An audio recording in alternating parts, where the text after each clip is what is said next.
मसीह की हमारे प्रभु और उद्धारकर्ता यीशु मसीह के नाम में सजीव वाहिनी के सारे दर्शकों को सादर प्रणाम। ये हमारा हिंदी वर्चुअल लाइव सर्विस आप हर रविवार 8:30 बजे यूट्यूब और फेसबुक में देख सकते हैं। प्रभु के वचन ये कहते हैं, अंतिम समय में कठिनाइयाँ बढ़ेंगी, लेकिन प्रभु हमारा साथ कभी न छोड़ने का प्रमाण भी देते हैं। प्रभु के प्रमाणों को थामे हुए हर संकट में विजय प्राप्त करने का विश्वास पाते हैं। जब हम कठिनाइयों को न देखते हुए प्रभु के कृपा सिंहासन के पास जाते हैं, जहां हम उनकी करुणा पाते हैं। चलिए इसी विश्वास के साथ प्रार्थना से शुरू करते हुए कुछ गीतों से इस परमपिता की स्तुति आराधना करेंगे। सर्वशक्तिमान खुदावन प्रभु परमेश्वर, हम आपके चरणों में आते हैं। आपका बहुत बहुत धन्यवाद प्रभु जी। आपने हमें ये समय दिया, पिछले हफ्ते आपने हमें बचाए रखा प्रभु जी। साल के नए हफ्ते में प्रभु जी आपने हमारे साथ बनाए रखा। आपका बहुत बहुत धन्यवाद। आपकी स्तुति हो, आपकी आराधना हो। आपने हमारे लिए जो कुछ भी किया है, हम जो कुछ भी करते आ रहे हैं प्रभु जी, हम कभी कुछ नहीं दे सकते हैं प्रभु जी। हमारा जो कुछ भी है वो सब कुछ आपका है प्रभु जी, आपकी देन है प्रभु जी।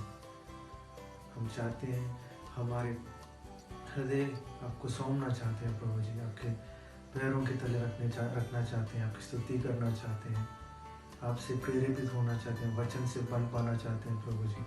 इस हफ्ते फिर हम आपके चरणों में आए प्रभु जी। आशा करते हैं कि आपकी स्तुति करें, दिल से आशा करते हैं आपकी स्तुति करें, दिल से चाहते हैं कि प्रभु जी हम वचन सुन पाएँ प्रभु जी। आपकी दास को छुइए, हमें ऐसा वचन दीजिए जो हमें बल दे, प्रेरित करे, हमारे हर गतिविधियों में प्रभु जी हमारे साथ बनाए रखे प्रभु जी। आपने ये समय हमें दिया, आपका बहुत बहुत धन्यवाद। जो कुछ भी आप हमारे लिए करते आ रहे हैं, हम आपके लिए हम आपका बहुत शुक्रगुजार है प्रभु जी। हम तो कुछ दे नहीं सकते। आज के प्रेयर टाइम में आप हमारे साथ बनाए रखिए। सब कुछ आपके हाथ में सौंपते हुए छोटी सी प्रार्थना सुनने के लिए धन्यवाद। यीशु मसीह के नाम पे मांगते हैं, आमीन।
जय मसीह की।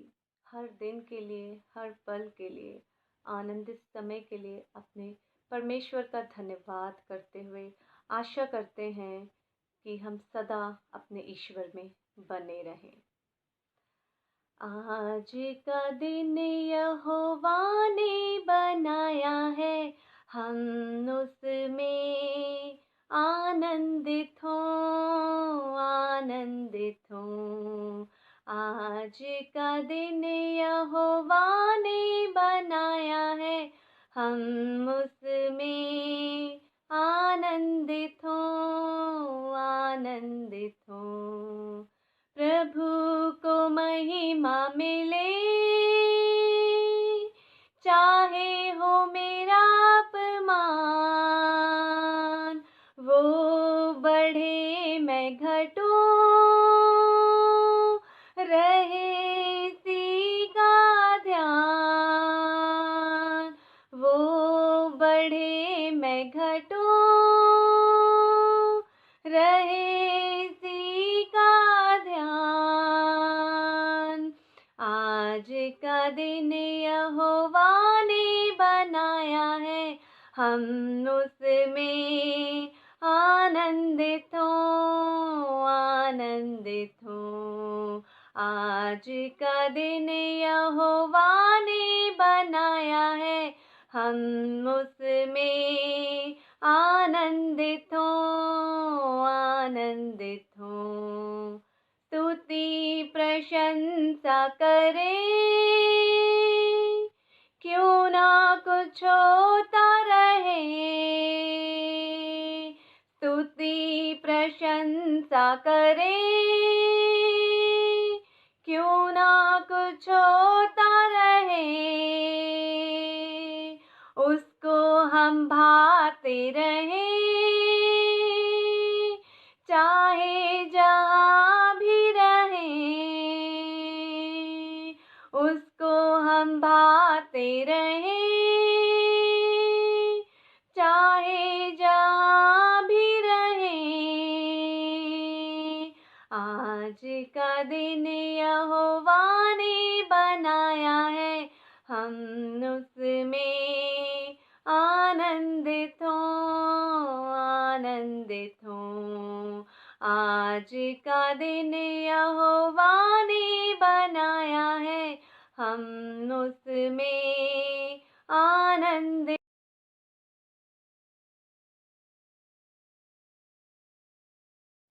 प्रभु के वचनों का ध्यान हमें हर समस्या का हल देता है। चलिए विश्वास के साथ सुनते हैं प्रभु की बातें उनके दास के द्वार।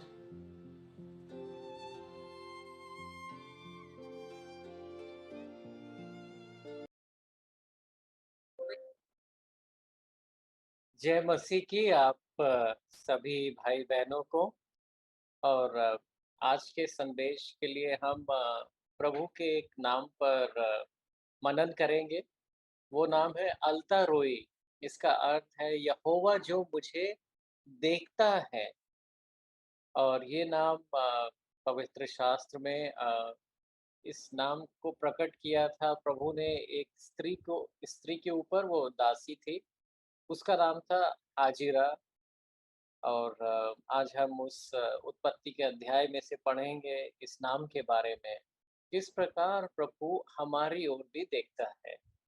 इससे पहले कि हम इस नाम के बारे में पढ़ें, आइए एक आयत पढ़ते हैं जिसमें प्रभु के नाम की तुलना करी गई है एक दृढ़ गढ़ से।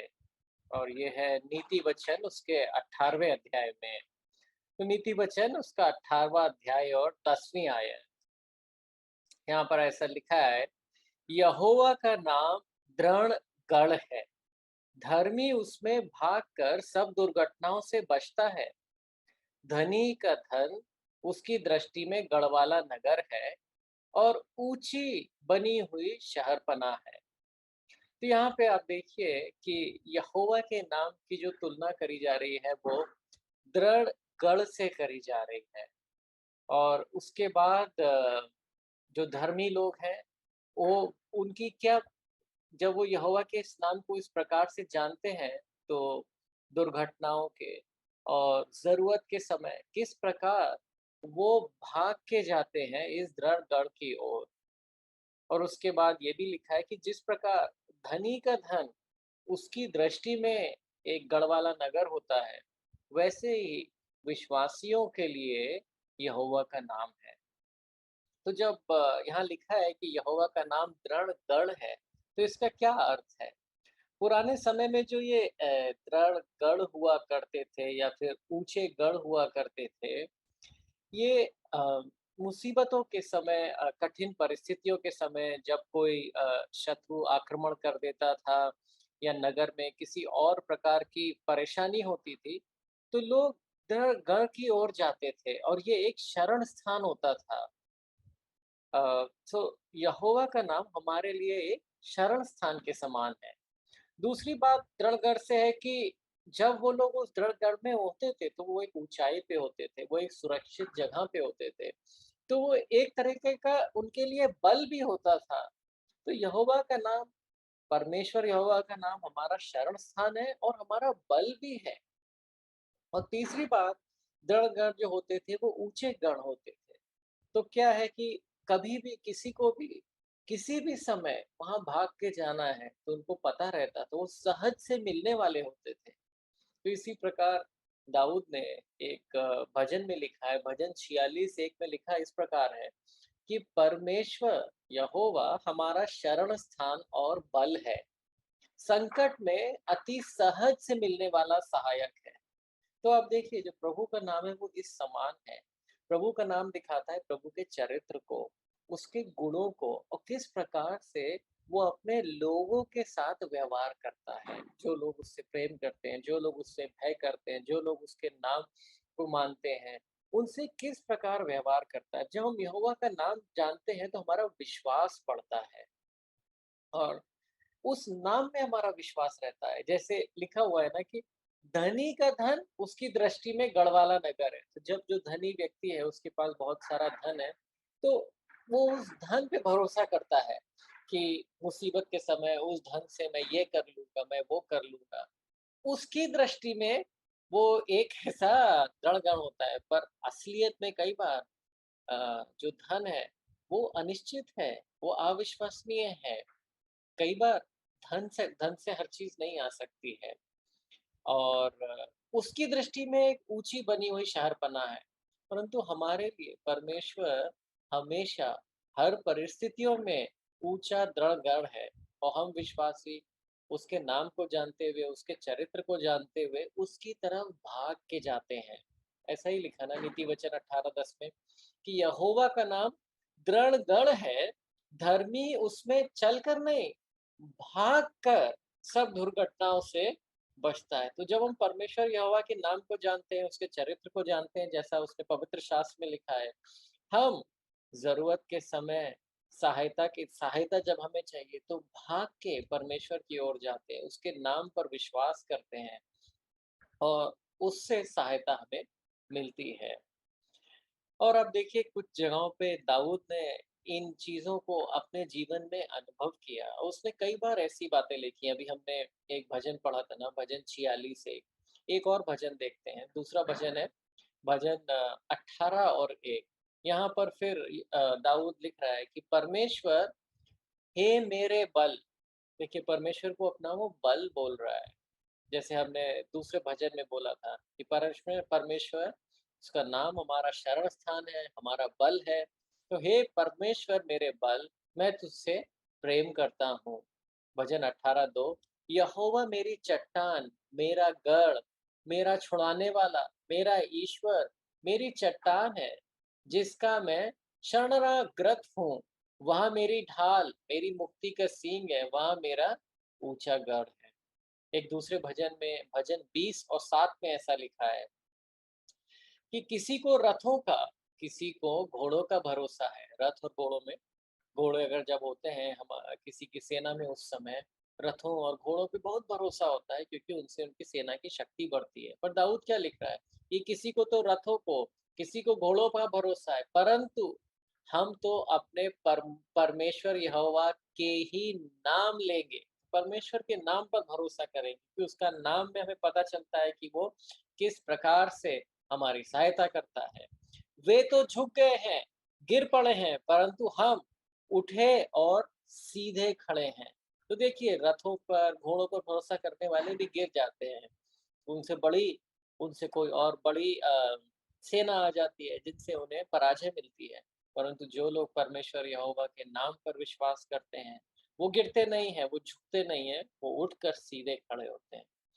तो इस नीति वचन 18:10 से हमने ये देखा कि प्रभु का नाम एक दृढ़ गढ़ के समान है हमारे लिए। इसीलिए हम प्रभु के नाम के बारे में आज पढ़ना चाहते हैं। और जब हम उसके नाम के बारे में जानते हैं तो इन वचनों से हमने देखा कि हमारा विश्वास बढ़ता है। एक दूसरी बात और है प्रभु के नाम को पढ़ने की, वो ये है कि जब हम प्रभु के नामों को जानते हैं, जैसा उसने अपने शास्त्र में, पवित्र शास्त्र में दिखाया है, तो हम उसकी स्तुति कर सकते हैं उन नामों के द्वारा। कई बार भजनों में लिखा है कि परमेश्वर की स्तुति उसके नामों के अनुसार होती है। एक भजन देखिए, भजन 48:10, उसमें ऐसा लिखा है, हे परमेश्वर, तेरे नाम के योग्य तेरी स्तुति पृथ्वी के छोरों तक होती है। कैसे स्तुति होती है? तेरे नाम के योग्य। तो प्रभु के नामों को जानकर हम उसकी स्तुति कर सकते हैं, क्योंकि उसके नाम दिखाते हैं कि वो कितना योग्य है स्तुति के। जब हम प्रभु की स्तुति करना चाहते हैं, तो हमारे पास कई बार बहुत सारे विचार नहीं हो सकते हैं कि अच्छा प्रभु तो बहुत भला है, तू बहुत विश्वास योग्य है, तू अच्छा है।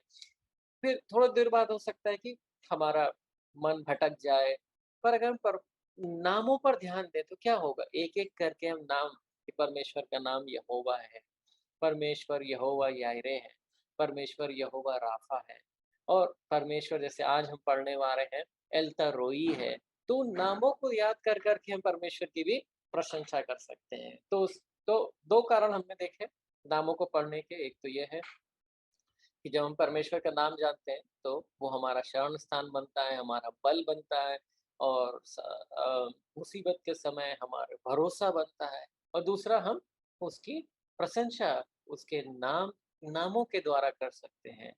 जैसा कि दाऊद ने लिखा, हे परमेश्वर, तेरे नाम के योग्य तेरी स्तुति पृथ्वी की छोर तक होती है। तो इतनी बातों के साथ आइए हम आज का नाम देखते हैं, अब जो हम पढ़ना चाह रहे हैं। तो आज का नाम है अल्तारोई। इसका अर्थ है परमेश्वर जो हमें देखता है।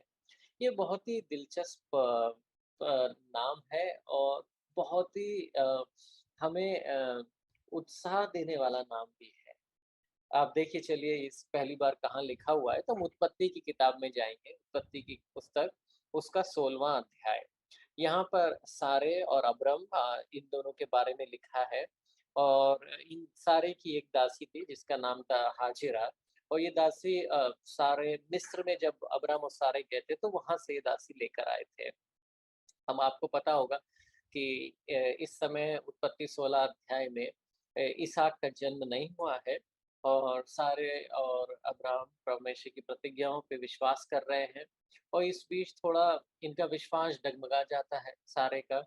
और सारे बोलती है इब्राहिम से कि तुम एक मेरी जो दासी है हाजिरा, उससे एक पुत्र या पुत्री जन्म कर लो। अब हम चौथी आयत से पढ़ते हैं, उत्पत्ति 16:4 से। यहाँ पे लिखा है कि जब जो हाजिरा थी, जो दासी थी, जब वो गर्भवती हो गई, तो वो अपनी स्वामिनी जो सैरा थी, उसको अपनी दृष्टि में तुच्छ समझने लगी। तो उसको वो नीचे देखने लगी, और उसका जो बर्ताव था अपनी स्वामिनी के सामने, वो थोड़ा बदल गया। अब जब ऐसा हुआ, तो ये बात सारे को बिल्कुल पसंद नहीं आई। और छठी आयत में लिखा हुआ है कि जो सारे थी वो बहुत कठोरता से उसके साथ व्यवहार करने लगी, अपनी दासी के साथ उसको दुख देने लगी। तो इतना हो गया कि मतलब छठी आयत में लिखा है कि 16:6 में कि जो हाजिरा थी वो घर से भाग गई। जब वो घर से भागी तो उसने कुछ नहीं सोचा, वो कहाँ भाग के जाएगी, क्या करेगी। पर अपने दुख को देखकर और सारे की कठोरता को देखकर वो भाग गई। अब भाग के वो जब जंगल में गई, तो वहां पर थोड़ी दूर बाद जाने के बाद उसे थक गई, और वो एक जो क्या कहते हैं, एक पानी का जो सोता था, वहां जाकर वो बैठी हुई थी। और बैठ के यही सोच रही थी कि मैं कहाँ जाऊँगी, क्या करूँगी? मैं वहाँ से तो भाग के आ गई। अब देखिए 7वीं आयत में क्या हुआ? 7वें आयत में तब यहोवा के दूत ने उसको हाजिरा को जंगल में शूर के मार्ग पर जल के एक सोते के पास पाकर कहा। तो अब देखिए परमेश्वर का एक दूत हाजिरा के पास आया जो एक दासी थी। और देखिए उसने क्या पूछा 8वीं आयत में, हे सारे की दासी हाजिरा, तू कहाँ से आती है और कहाँ को जाती है? उसने कहा, मैं अपनी स्वामिनी सारे के सामने से भाग आई। तो देखिए कितनी ईमानदारी से और कितना साफ-साफ उसने इस प्रश्न का उत्तर दिया कि भई मैं भाग के यहाँ आई हूँ। और परमेश्वर जब हम उससे ईमानदारी से बात करते हैं, परमेश्वर को वो पसंद आता है। परमेश्वर जो भी लोग भले ही उन्होंने गलत किया, सही किया हो, जब परमेश्वर के साथ ज्योति में चलते हैं, ईमानदारी के साथ चलते हैं, अपना जीवन खोलकर परमेश्वर के सामने चलते हैं, वो परमेश्वर से उसकी दया दया पाते हैं। अब देखिए 9वीं आयत में क्या हुआ? यहोवा के स्वर्गदूत ने कहा, अपनी स्वामिनी के पास लौट जा और उसके वश में रह। ऐसा कभी भी हाजिरा ने नहीं सोचा होगा कि जो स्वर्गदूत आया है वो इस तरह की शिक्षा देने के लिए आया है कि मैं वापस चली जाऊँ। परंतु ऐसा ही है, परमेश्वर चाहता है कि चाहे हमारे स्वामी हैं, जो हमारे ऊपर हैं, अगर हमसे कठोरता से भी व्यवहार करते हैं, तो भी हम उनके अधीन रहें, उनकी आज्ञाओं का पालन करें, परमेश्वर के नाम को सोचते हुए। 10वीं आयत, तो 9वीं आयत में उसने एक शिक्षा दी कि जाओ, वापस चली जाओ और उनके वश में रहो। 10वीं आयत 10वीं आयत में है, और यहोवा के दूत ने कहा, मैं तेरे वंश को बहुत बढ़ाऊंगा, यहाँ तक कि बहुतायत के कारण उसकी गणना ना हो सकेगी। तो अब आप देखिए जो डर था हाजिरा को यह डर था कि जो अ, बच्चा उसके गर्भ में है, पता नहीं सारा उसको कुछ चोट पहुंचाएगी क्या, या क्या होने वाला है, इसीलिए वो भागी थी अपने लिए और अपने बच्चे के लिए भी। और यहाँ पे जो यहोवा का दूत है वो एक प्रतिज्ञा, एक वचन देता है कि जो तेरे वंश में है हाजिरा, उसका जो तेरे सॉरी जो उसके तेरे गर्भ में है, उसका वंश मैं बहुत बढ़ाऊंगा। तो एक तरीके की प्रतिज्ञा दे रहा है जिससे हाजिरे के अंदर का डर अब चला जाएगा। अब आगे देखिए 11वीं आयत में, और यहोवा के दूत ने कहा, देख तू गर्भवती है और पुत्र जनेगी और उसका नाम इश्माएल रखना, क्योंकि यहोवा ने तेरे दुख हाल सुन लिया है। अब देखिए यहाँ पर उसको जो पुत्र होने वाला है उसका नाम भी बता दिया, और ये भी बता दिया है कि जो यहोवा परमेश्वर है उसने तेरी परिस्थितियों को देखा है। ऐसा नहीं है कि वो अनजान है तेरी परिस्थितियों से, कि तेरे साथ क्या बीत रहा है। उसने तुम्हारी परिस्थितियों को देखा है, और वो ये तुम्हें प्रतिज्ञा दे रहा है कि तुम एक पुत्र जनोगी, जिसका नाम तो इश्माएल रखना, और उसके वंशज को मैं बहुत ही आशीष दूंगा, और वो इतना बढ़ेगा कि कोई उसकी गणना ही नहीं कर सकेगा। अब ये दर्शन जो यहोवा के दूत का हुआ, इससे पूरा हाजिरा का पूरा मन ही बदल गया। अब देखिए 13वीं आयत में क्या लिखा है, तब उसने यहोवा के नाम जिससे उसने बातें की थी अल्ता रोई रखकर कहा। अब यहाँ पे उसने नाम रखा, क्योंकि मैं यहाँ भी उसको जाते हुए देखने पाई जो मुझे देखता है। तो उसने परमेश्वर का एक नाम रखा अल्तारोई। इसका अर्थ होता है परमेश्वर जो मुझे देखता है, मेरे जीवन के बारे में जिसको पता है, जिसकी आंखें मेरे जीवन पर हैं। और इसलिए नहीं है कि वो देखे कि किस तरीके से मैंने क्या गलती करी है और मुझे दंड दे। वो कारण नहीं है परमेश्वर का हमारी तरफ देखने का। जो ये नाम है अल्तारोई, इसका अर्थ ये है कि परमेश्वर हमारे जीवन से बहुत अच्छी तरीके से बहुत अच्छी तरीके से जानता है, उसकी आंखें। क्योंकि अभी तक हाजिरा को क्या लगता होगा, हाजिरा को लगता होगा ठीक है, परमेश्वर इब्राहिम का परमेश्वर है, परमेश्वर सेरा का परमेश्वर है, मैं तो एक दासी हूँ और मैं तो मिस्र से आई थी, क्या परमेश्वर की आंखें मेरे ऊपर भी है? यहाँ पर उसे पता लगा, और तभी उसने परमेश्वर का यह नाम रखा अल्तारोही, कि मैंने उसे देखा जो मुझे देखता है। और उसके बाद लिखा हुआ है कि हाजिरा जो है वापस चली गई, जैसा उसे स्वर्गदूत ने बोला था, वापस चली गई। और उसके बाद उसने एक पुत्र जना और उसने अब्राहम को ये सब बताया, तो अब्राहम ने उस पुत्र का नाम इश्माएल रखा। इन सब आयतों में हमें दिखता है किस प्रकार प्रभु ये नाम उसके ऊपर प्रकट हुआ। और अब आप सोचिए, जब वो वापस गई होगी तो दोबारा हाजिरा कभी भी भागी नहीं होगी घर से, जबकि सारे कितनी कठोरता से कितना ही उसे दुख दे, पर वो अब नहीं भागेगी। क्यों नहीं भागेगी? इसलिए नहीं भागेगी क्योंकि अब उसके पास परमेश्वर की प्रतिज्ञा है। अब परमेश्वर का वचन है, और उसे पता है कि परमेश्वर उसे देख रहा है, परमेश्वर उसके हाल को सुन रहा है, परमेश्वर उसके हाल को देख रहा है। और उसके पुत्र को उसका पुत्र होगा, और वो पुत्र पे वो आशीष भी होगी परमेश्वर की। और भले ही अभी उसके जीवन में कठिनाइयां हैं, पर परमेश्वर की वो इच्छा पूरी कर रही है, क्योंकि परमेश्वर ने उसे बोला था ना दूध दे के कि तू अपनी स्वामिनी के पास लौट जा, उसके वश में रहे।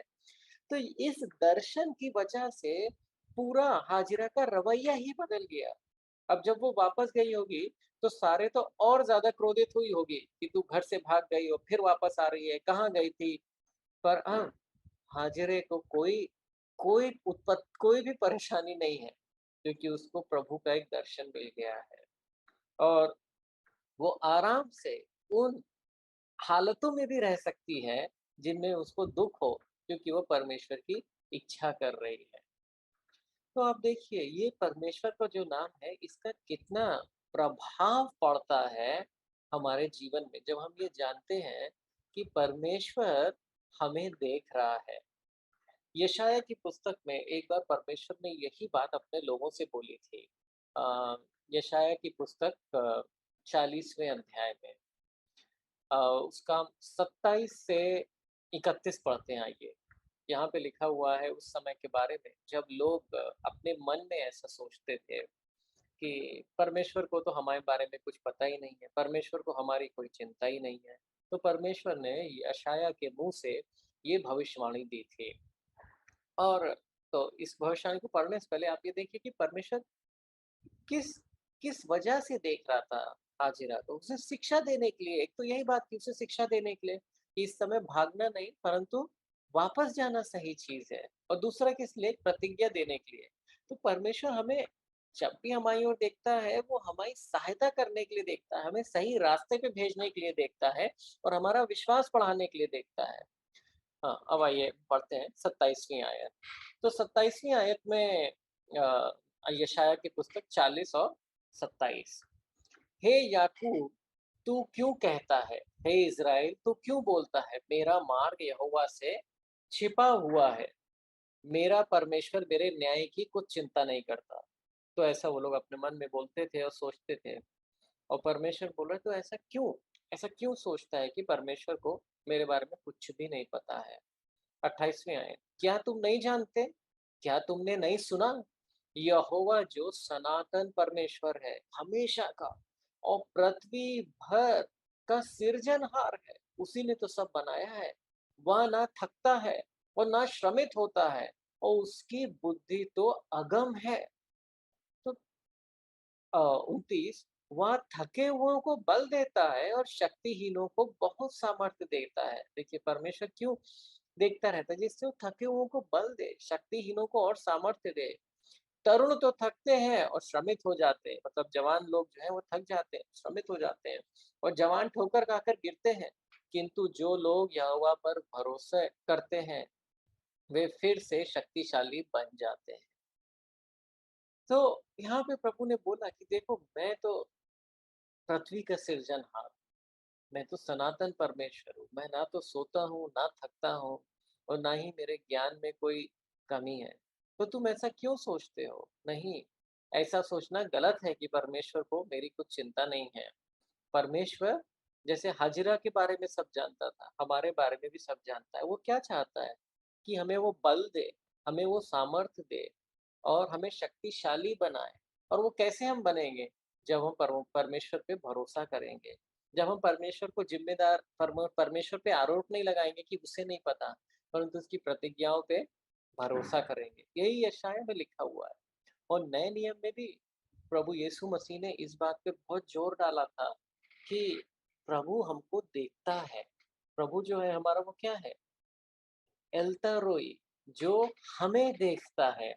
और ये आपको मिलेगा मत्ती के छठे अध्याय में, मत्ती के छठे अध्याय में, जहाँ पर प्रभु ने 3 बातों के बारे में बोला था कि किस तरह से गुप्त में हमें 3 बातें करनी चाहिए, 3 प्रकार के बातें करना चाहिए, गुप्त में बिना किसी को दिखाए, हमें गुप्त में दान देना चाहिए, हमें गुप्त में प्रार्थना करना चाहिए, हमें गुप्त में उपवास रखना चाहिए। और ये सब बातें बोलने के बाद प्रभु ने यही बोला कि तुम्हारा जो पिता है, वो तुम्हें जो भी तुम गुप्त में कर रहे हो, वो देखता है और तुम्हें प्रतिफल देता है। 3 बार मत्ती 6 छठे अध्याय में चौथी आयत, छठी आयत और 18वीं आयत, तीनों बार यही बात दोहराई थी कि जो तुम्हारा पिता है, वो तुम्हें देखता है और फिर तुम्हें प्रतिफल भी देगा। जो कुछ भी तुम पिता के लिए कर रहे हो, अगर तुम दान देते हो, गुप्त में दान दो कि तुम्हारे दाहिने हाथ को ये ना पता चले कि बाएं हाथ ने क्या दिया है। जो भी तुमने गुप्त में दिया है, पिता देखता है तो प्रतिफल देता है। जब तुम प्रार्थना करते हो, अपना कोठरी में जाओ, द्वार बंद करो और पिता से गुप्त में प्रार्थना करो, और जो पिता गुप्त में है, जब तुम्हें देखता है तो तुम्हें प्रतिफल देगा। जब तुम उपवास रखते हो, तो ऐसा मत दिखाओ बाहर से दूसरों को कि तुमने उपवास रखा है, ऐसी दशा मत बनाओ अपनी, परंतु प्रभु के लिए करो, और जब तुम प्रभु देखेगा वो तुम्हें प्रतिफल देगा। तो ये बहुत बड़ी सच्चाई है कि कोई देखे या ना देखे, किसी को पता हो या ना पता हो, प्रभु हमारी तरफ देखता है। और यहाँ पे देखिए, इस बात में बहुत जोर नहीं है कि कितना बड़ा काम किया है, कि कितना बड़ा दान दिया है, कितनी बड़ी प्रार्थना करी है, कितना बड़ा उपवास रखा है। इस बात पे जोर नहीं है। जोर किस बात पे है? उसे गुप्त में प्रभु के लिए करना। इस बात को ध्यान रखते हुए करना कि प्रभु एल्तारोई है, वो मुझे देख रहा है।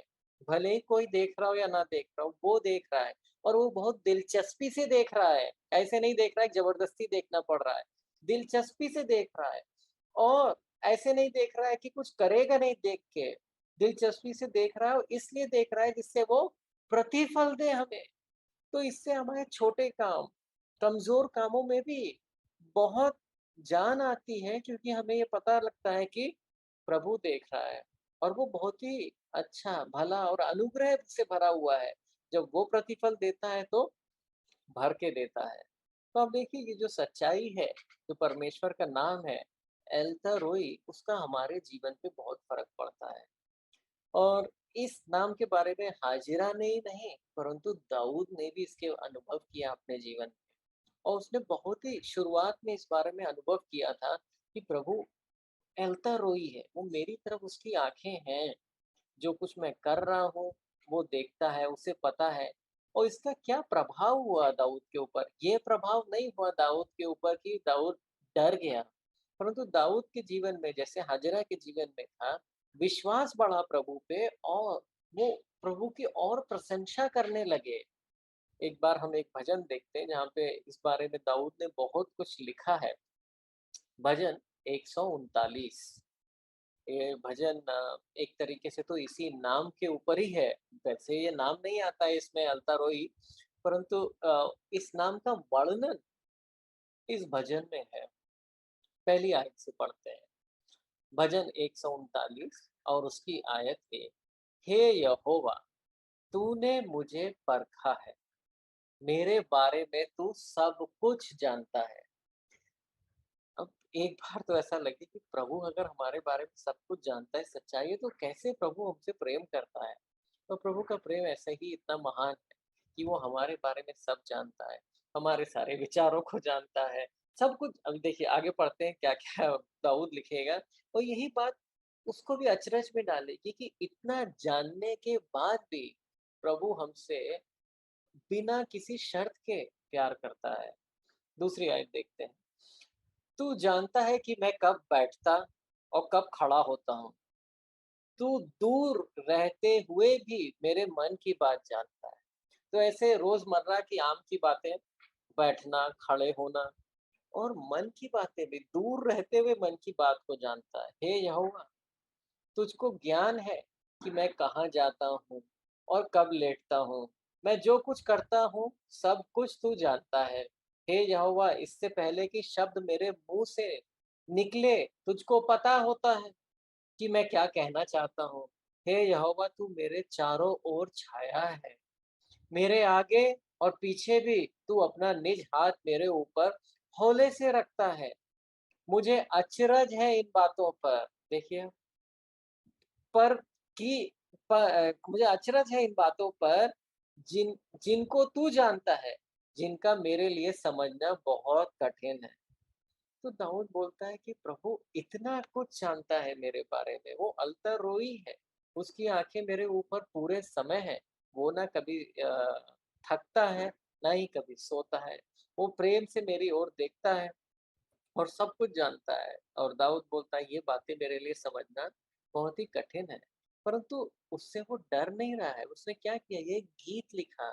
प्रभु हमारी ओर देखता है, ये हमारे लिए एक बहुत ही प्रोत्साहन की बात है। ये डरने की बात नहीं है, ये प्रोत्साहन की बात है कि हम प्रभु पे विश्वास कर सकते हैं। और प्रभु के प्रेम कि कि कितना बड़ा प्रभु का प्रेम है। वही अगर कोई इंसानों में हमसे प्रेम करता है, कोई भी ऐसा नहीं प्रेम कर सकता जो हमारे बारे में सब कुछ जानता हो, कि हमारे विचारों में क्या चल रहा है, हमारे मुँह से शब्द क्या निकलने वाला है। इतना अगर कोई जानता है तो क्या है, उसके लिए प्रेम करना बहुत कठिन है। पर इतना सब कुछ जान के भी प्रभु हमसे प्रेम करता है। तो ये हमारे लिए बहुत ही प्रभु की आराधना करने की बात है। 7वीं आयत पढ़ते हैं आगे। हर जगह जहाँ भी मैं जाता हूँ, वहाँ तेरी आत्मा रची है। हे यहोवा, मैं तुझसे बचकर नहीं जा सकता। हे यहोवा, यदि मैं आकाश पर जाऊं, वहाँ तू ही है। यदि अ, यदि मैं मृत्यु के देश पाताल में जाऊं, वहाँ भी तू ही है। हे यहोवा, यदि मैं पूर्व में जहाँ सूर्य निकलता है जाऊं, वहाँ पर भी तू ही है। वहां तक भी तेरा दायां हाथ पहुंचता है और हाथ पकड़कर मुझको ले चलता है। तो आप देखिए, यहाँ दाऊद बोलना ये चाह रहा है कि वो कहीं भी जाए, वहां प्रभु का हाथ उसको पकड़ कर रखता है। तो प्रभु इसलिए देख रहा है हर जगह, जिससे वो उसकी अगुवाही कर सके। अब प्रभु हाजिरे को क्यों दर्शन दिया, इससे कि जिससे उसे शिक्षा दे, उसको सही मार्ग दिखाए कि उसे कहाँ जाना है, जिससे उसका विश्वास बढ़े। वैसे ही यहाँ पे दाऊद बोल रहा है कि जहां भी मैं जाऊं, तेरा हाथ पकड़कर मुझे ले चलता है। 11वीं आयत। हे यहोवा, संभव है मैं तुझसे छिपने का यत्न करूं और कहने लगूं, दिन रात में बदल जाए तो निश्चय ही अंधकार मुझे ढक लेगा। किंतु यहोवा, अंधकार तेरे लिए अंधकार नहीं, तेरे लिए रात भी दिन जैसी उजली है। तो दाऊद बोल रहा है, अगर मैं अंधेरे में चला जाऊं, पर परमेश्वर के को अंधेरा भी अंधेरे जैसा नहीं दिखता है, उजाले जैसा दिखता है। तो परमेश्वर के पास से वो कहीं नहीं जाना चाहता है और जा भी नहीं सकता है। अब 17वीं 18वीं आयत पे आते हैं। हे परमेश्वर, तेरे विचार मेरे लिए कितने महत्वपूर्ण हैं। तेरा ज्ञान अपरंपार है। तू जो कुछ जानता है, उन सब को यदि मैं गिन सकूं, तो भी सभी धरती के रेत के कणों से अधिक है। देखिए क्या तुलना करता है दाऊद, कि जो धरती पर रेत है, जो बहुत सारी है, और जो रेत के कण हैं, जो कि और भी बहुत सारे हैं, जिनको गिनना असंभव है। तो यदि मैं, दाऊद बोल रहा है, यदि मैं उनको गिन सकूं, फिर भी जो परमेश्वर के विचार हैं हमारे लिए, वो उससे भी बहुत ज्यादा है। तो यहाँ से हम देखते हैं प्रभु के प्रेम को, कैसे वो हमारे बारे में सब कुछ जानता है, फिर भी हम सब कुछ जानता है, फिर भी हमसे प्रेम करता है। और हमेशा हमें हमें हमें सही हमें शिक्षा देना चाहता है, और हमें प्रतिज्ञाएं देना चाहता है, जिससे हम विश्वास कर पाए। हाजिरा ने ये अपने जीवन में पाया, दाऊद ने अपने जीवन में ये पाया, जब वो बहुत ही कम उम्र का था, और जब भेड़ों को कोई शेर या कोई भालू पकड़ने आ जाता था, तो क्या लिखा है, दाऊद परमेश्वर के नाम में उनके पीछे जाता था। परमेश्वर के नाम में, जैसे वो गोलियत के सामने परमेश्वर के नाम में गया, वैसे ही परमेश्वर के नाम में तब भी जाता था कि परमेश्वर उसको देख रहा है और परमेश्वर उसकी सहायता करेगा और परमेश्वर ने उसकी हमेशा सहायता करी। और एक दूसरे भजन में लिखा है, वो भी पढ़ सकते हैं, भजन 8। वहाँ दाऊद ऐसा लिख रहा है भजन 8 में 3 और 4 पढ़ते हैं। तीसरी में लिखा है, जब मैं आकाश को जो तेरे हाथों का कार्य है और चंद्रमा और तारागण जो तूने नियुक्त किए हुए हैं देखता हूँ।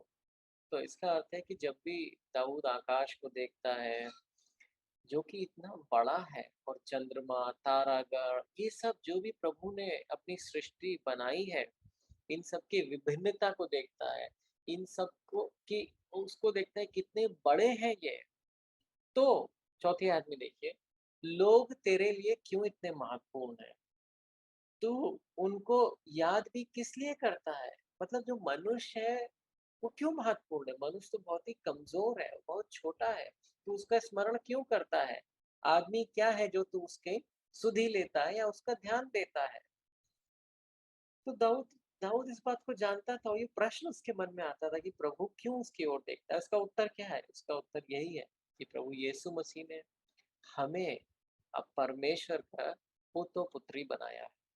और चूंकि परमेश्वर का पुत्र और पुत्री बनाया है, इसलिए परमेश्वर हमसे प्रेम करता है। वैसे ही प्रेम करता है जैसे वो प्रभु यीशु मसीह से प्रेम करता है, वैसे ही हमसे भी प्रेम करता है। और प्रभु यीशु मसीह हमसे वैसे प्रेम करते हैं जैसे पिता उनसे प्रेम करते हैं।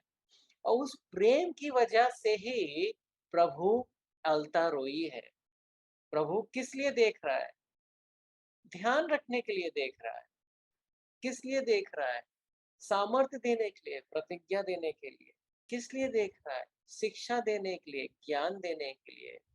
हाजिरा का जीवन बदल गया होगा उस दर्शन के बाद, जब उसने ऐसा समझा कि जो जो परमेश्वर है वो केवल इब्राहिम, सहरा का नहीं पर मेरा भी है। जबकि मैं दासी हूँ, जबकि मैं यहूदी नहीं हूँ, जबकि मैं शायद हाजिरा बहुत पढ़ी लिखी ना हो, और हमें नहीं पता हाजिरा की और क्या कमियां थी, परंतु जो भी कुछ है, क्योंकि वो अभी इब्राहिम के घराने की थी और प्रभु के लोगों के साथ थी, तो उसने ऐसा पाया कि प्रभु उसे भी देखता है और उसको भी ध्यान रखता है। दाऊद ने भी ऐसा ही देखा। वो अपने घराने में सबसे छोटा बेटा था, जिसको लोग अपने घर में इतना नहीं मानते थे। जो उसके बड़े भाई लोग थे, वो जो है सेना में थे और राजा के लिए लड़ने जाते थे, परंतु दाऊद क्या था, छोटा था और ये भेड़ों का ध्यान रखता था।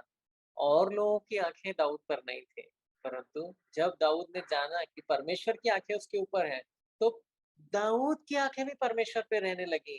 वो परमेश्वर की स्तुति करने लगा, और इसी तरीके से ये जानकर कि प्रभु की उपस्थिति उसके साथ है, ये जानकर वो एक बहुत बड़ा वर्शिपर, प्रभु की आराधना करने वाला बना, जिसने इतनी सारी गीत लिखे।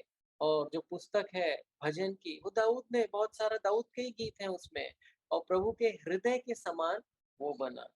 तो प्रभु का नाम जब हम जानते हैं तो उसका बहुत प्रभाव होता है हमारे जीवन पे। तो इस नाम को आप भी ध्यान रखिए, अलता रोई, प्रभु जो हमारी ओर देखता है। और इस नाम से प्रभु की आराधना करिए, इस नाम से अपने अंदर विश्वास बढ़ाइए, और वो हमेशा हमारी ओर देखता है। प्रभु यीशु मसीह ने तो क्रूस क्रूस को सहाई हमें देखकर, नए नियम में एक आयत है, पढ़ सकते हैं हम लोग, इब्रानियों की पुस्तक में है। इब्रानियों की पुस्तक उसका 12वां अध्याय और उसकी दूसरी आयत पढ़ते हैं। वहाँ लिखा हुआ है कि हमारे विश्वास के अगुआ और उसे संपूर्ण सिद्ध करने वाले यीशु पर आह्वान दृष्टि लगा। तो लिखने वाला बोल रहा है कि प्रभु यीशु पे अपनी दृष्टि लगाए रखो। मसीह जीवन की जो दौड़ है, उसको दौड़ को पूरा करने के लिए प्रभु पर दृष्टि लगाए रखो, अपने ऊपर नहीं, प्रभु पर दृष्टि लगाए रखो। जैसा हमने देखा कैसे हम दृष्टि लगाते हैं, ये भी तरीका है, प्रभु के नामों को स्मरण कर करके हम प्रभु पे दृष्टि लगाते हैं। अब आगे देखिए क्या, जिसने अपने सामने उपस्थित आनंद, अब देखिए, उसने सामने आनंद देखा प्रभु ने, क्रूस की यातना झेली। क्रूस की यातना कैसे प्रभु ने झेली झेली उसने एक आनंद देखा आगे। क्रूस पे जब प्रभु थे तो यातना ही थी। उसमें कुछ भी ऐसा नहीं था जो अच्छा था क्रूस में, परंतु प्रभु के मन में एक आनंद था। आनंद कैसे आया, वो आगे पढ़ते हैं। उसकी लज्जा की कोई चिंता नहीं करी और परमेश्वर के सिंहासन के दाहिने हाथ विराजमान हो गया। तो यहाँ लिखा है कि प्रभु ने क्रूस की लज्जा की कोई चिंता नहीं करी, क्योंकि वो कुछ देख रहा था। अब वो क्या देख रहा था? वो एक आगे आनंद को देख रहा था। प्रभु क्या देख रहा था? यही देख रहा था कि अगर वो क्रूस पे दुख उठाएगा, यातना झेलेगा, हमारे पापों का दंड उठाएगा, तो हम लोग आनंद उठाएंगे। एक दिन हम लोग का उद्धार होगा। आप विश्वासी बनेंगे, मैं विश्वासी बनूंगा और अनंत काल के लिए प्रभु के साथ रहेंगे। तो वो हमारा भविष्य देखकर प्रभु ने वो यातना झेल ली।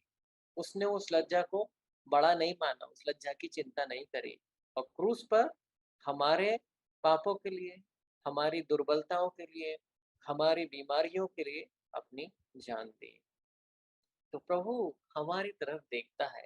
प्रभु का नाम अल्तारोई है। हम जैसे भी हो, है ना, वैसे प्रभु के पास आए। और जब हम प्रभु के पास आएंगे खुले मन से, वो जरूर से हमारी ओर आएगा। आइए प्रार्थना करते हैं।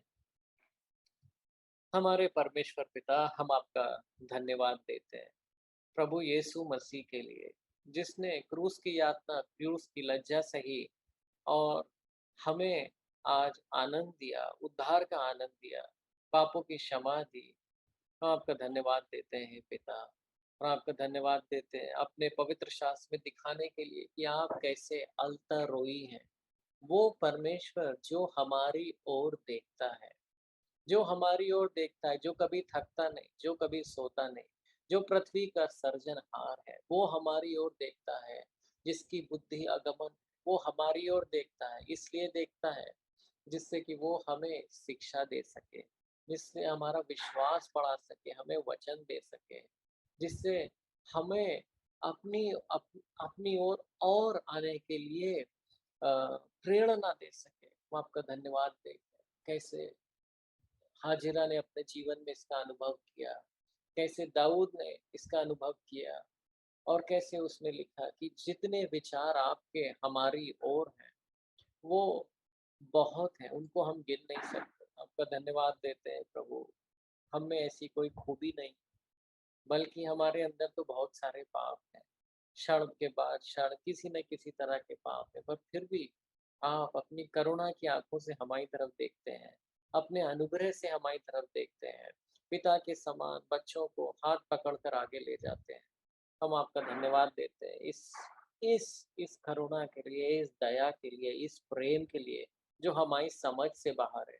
अगर हम किसी के बारे में इतना जानते हो, हम उससे ऐसा प्रेम शायद नहीं कर सकते जैसा प्रेम आपने हमारे बारे में सब जान के किया। हम आपका धन्यवाद देते हैं पिता। आप हमारी आंखें खोलें कि हम आपके प्रेम को और जान पाए और आपकी उपस्थिति को हमारे जीवन में और जान पाए, जिससे कि हम आपके साथ और करीब से चल सकें। और हे पिता, जो भी इस संदेश को सुन रहे हैं, हम उनके लिए प्रार्थना करते हैं कि आप उनके जीवन को आनंद से भर दें, प्रभु के आनंद से भर दें। और अगर कोई इस संदेश को सुन रहा है जो किसी प्रकार की बीमारी में जकड़ा हुआ है, किसी प्रकार की बंधुआई में जकड़ा हुआ है, मुसीबत में जकड़ा हुआ है, प्रभु यीशु मसीह के नाम में उसके शरीर में प्रभु की चंगाई का सामर्थ्य डालते हैं। प्रभु यीशु के नाम में चंगा हो जाए। प्रभु यीशु मसीह के नाम में हर प्रकार की बंधुआई टूट जाए। प्रभु यीशु मसीह के नाम में नया ज्ञान मिले, हर प्रकार की मुसीबत से छुटकारा मिले। धन्यवाद देते हैं पिता आपका। अपने लोगों को आशीष दे। ये प्रार्थना आपके बेटे प्रभु यीशु मसीह के नाम मांगते हैं, आमीन। हमारे परमेश्वर पिता का प्रेम और हमारे प्रभु यीशु मसीह का अनुग्रह और पवित्र आत्मा की सहभाग्यता हम सब के साथ सदा बनी रहे। आमीन। आप सभी लोगों को जय मसीह की। प्रभु आपको बहुत आशीष दे।